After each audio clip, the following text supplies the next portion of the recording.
रतन लाल साहब ने दलितों के साथ गद्दारी की है जी।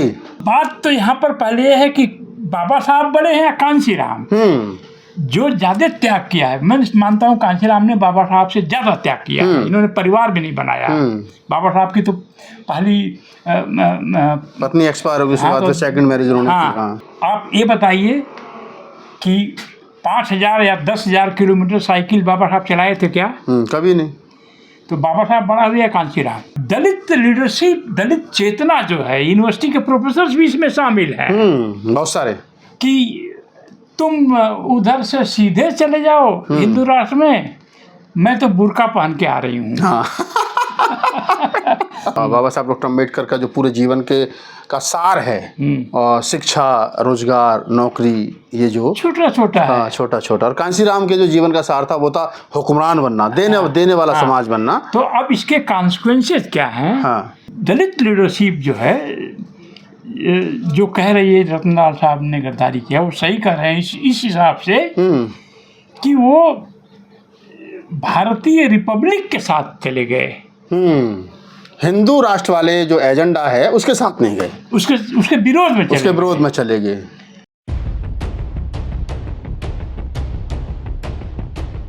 नमस्कार, मैं राहुल नागपाल और आप देख रहे हैं अम्बेडकर नामा और बोल 85 की ये साझा पेशकश। आज हम डिस्कस करेंगे एक ऐसे मुद्दे पर जो पिछले 14 तारीख से और आज तक सोशल मीडिया में सुर्खियों में बना हुआ है। मामला है प्रोफेसर रतन लाल और प्रोफेसर रविकांत के द्वारा कांग्रेस पार्टी को ज्वाइन करना, और ज्वाइन करने के बाद में कहीं ना कहीं वामसेफ, बहुजन समाज पार्टी और वो अन्य तमाम दल जो अपने आप को कट्टर अम्बेडकरवादी और फुल अम्बेडकरी विचारधारा के कहीं ना कहीं अपने आप को एक तरीके से समर्पित मानते हैं, उनमें भूचाल है। गालीबाजों की फौज जो है वो तैयार हो गई है और दिन रात सोशल मीडिया पर प्रोफेसर रतन लाल को हरिजन, दरिजन, गद्दार और पता नहीं किन किन नामों से संबोधित जो है वो कर रही है। मेरे साथ चंद्रभान प्रसाद साहब हैं, दलित चिंतक हैं, बड़े ऑथर हैं और तमाम टीवी चैनल, सोशल मीडिया के प्लेटफॉर्म्स पर अक्सर आप उनको दलित मुद्दों पर सुनते हैं। तो यही विषय है और इसी विषय पर गंभीरता से बात करेंगे। क्या रतन लाल ने और प्रोफेसर रविकांत ने कांग्रेस ज्वाइन करके गद्दारी की है समाज के साथ? क्या कुछ और विकल्प हो सकता था या कुछ और है? दर्द लोगों के पेट में क्यों है? सर, स्वागत है। जो वर्तमान दलित चेतना का दौर है जी, उसके हिसाब से रतनलाल साहब ने दलितों के साथ गद्दारी की है जी। ये आम आदमी की आम बोलचाल में जो सोशल मीडिया पर एक फौज है उसकी ये भाषा है। तो सही है वो भाषा। हाँ, क्योंकि जो वर्तमान दलित चेतना है महाराष्ट्र से लेकर के बिहार से लेकर यूपी तक, वह प्रो हिंदू राष्ट्र चेतना है। आप या तो डायरेक्टली बीजेपी के साथ जुड़ गए हैं, बहुत सारी दलित पार्टियां हैं। हाँ, चिराग पासवान है, जितन राम मांझी है, रामदास अठावले, हाँ, तीन तो खुलकर ही हैं। हाँ। या तो बीजेपी का जो है समर्थन जो है, मैं खराब एग्जाम्पल दे रहा हूँ, मुझे महिला लोग माफ करेंगी, बीजेपी के साथ घूंघट कार के भी डाल सकते हैं, या मुस्लिम समाज के लोगों को बुरा नहीं लगना चाहिए, बुरके में जा सकते थे, ये कहते हुए कि मैं न इधर हूँ न उधर हूँ। तो जब युद्ध चल रहा है भारतीय गणराज्य, इंडियन रिपब्लिक और हिंदू राष्ट्र के बीच में जब युद्ध चल रहा है तो आपको एक तरफ होना होगा।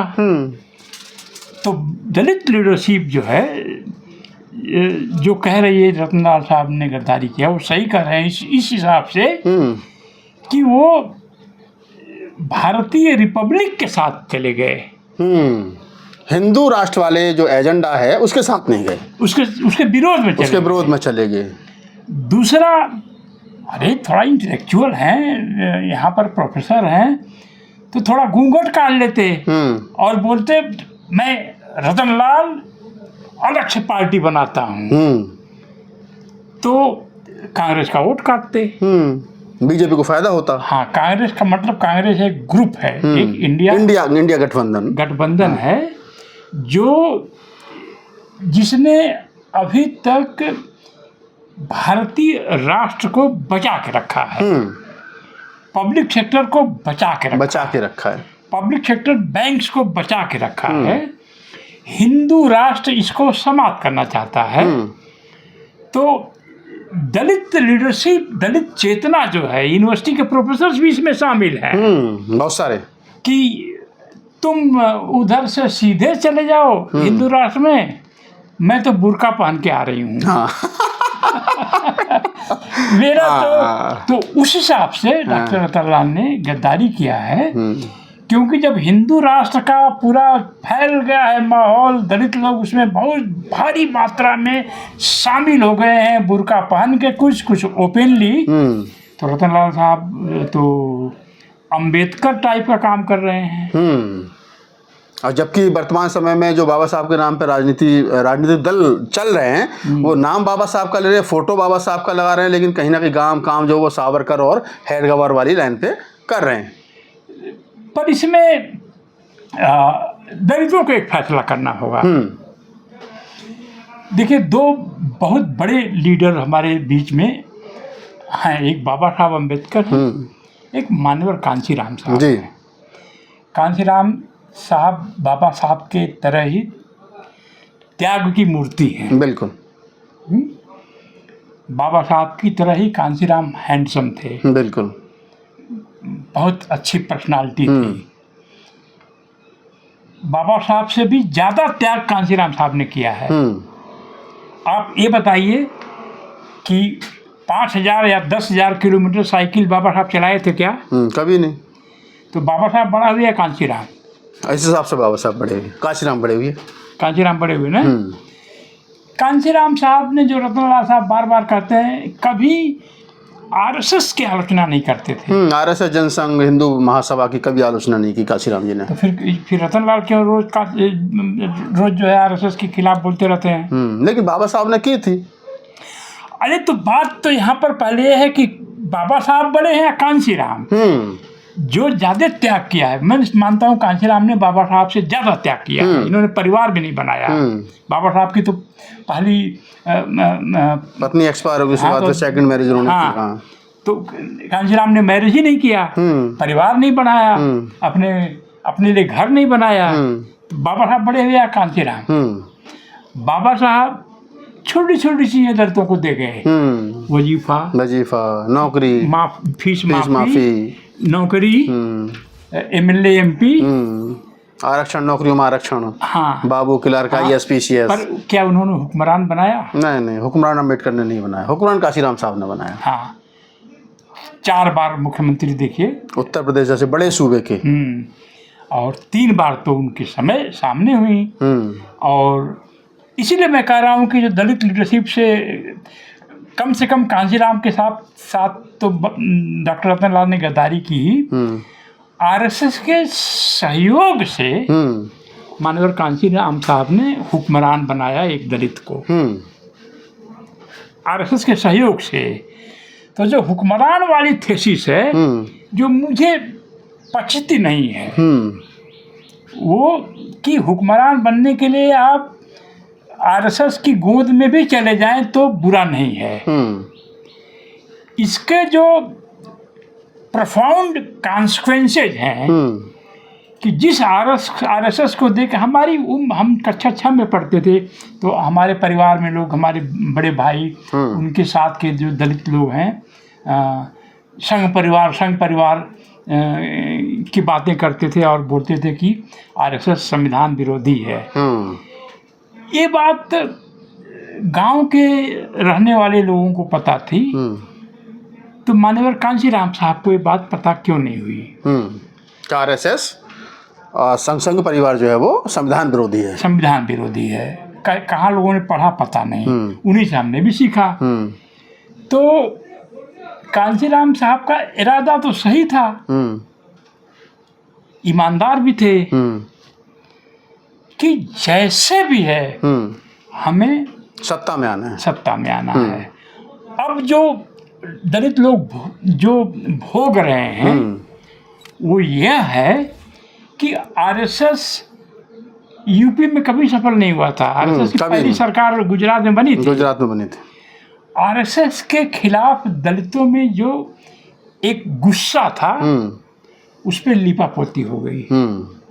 और बहुत 2012 के चुनाव में हमने देखा है, हमारे एक मामा के लड़के हैं, कजिन ब्रदर कह सकते हैं, हम लोग घूम रहे थे यूपी में कि कौन किधर वोट कर रहा है, क्या माहौल है। तो उन्होंने कहा भैया हमें ये मालूम हुआ है कि बीएसपी के लोग कोऑर्डिनेटर वगैरह जो हाई थिंकिंग वाले हैं वो ये कह रहे हैं कि वोट रोक के रखना है, जहाँ समाजवादी पार्टी जीतती दिखाई पड़ रही है वहाँ वोट शिफ्ट बीजेपी की तरफ कर देना है। अगर ये 2012 के चुनाव में हुआ था। अगर हम नहीं जीत रहे हैं, हम नहीं जीते तो बीजेपी को जिताना है। तो क्यों? क्योंकि अगर बीजेपी को कुछ सीटें कम हो जाएंगी तो बहन जी को वो सपोर्ट कर देंगे, मुख्यमंत्री बना देंगे। तो इन सब जो सारी परंपराएं मान्यवर कांची राम साहब ने बनाई थी पूरी ईमानदारी के साथ, पूरी मेहनत के साथ, वो सेकंड क्लास ट्रेन में, थर्ड क्लास ट्रेन में जर्नी करते थे, बहुत बार तो बिना प्रेस किए हुए कपड़े पहन लेते थे। वह जो पॉलिटिकल डॉक्ट्रिन थी, जो आइडियोलॉजिकल हिसाब किताब था, रतन लाल साहब उसके खिलाफ विद्रोह कर दिए। और बाबा साहब डॉक्टर अम्बेडकर जो चाहते थे, बाबा साहब डॉक्टर अम्बेडकर का जो पूरे जीवन का सार है, और शिक्षा, रोजगार, नौकरी, ये जो छोटा। और कांशीराम के जो जीवन का सार था वो था हुक्मरान बनना, देने वाला समाज बनना। तो अब इसके कॉन्सिक्वेंसेस क्या हैं? हाँ, इसके कॉन्सिक्वेंसेस ये हैं कि सरकारी नौकरियों में और पब्लिक सेक्टर में रिक्रूटमेंट कम हो गया है।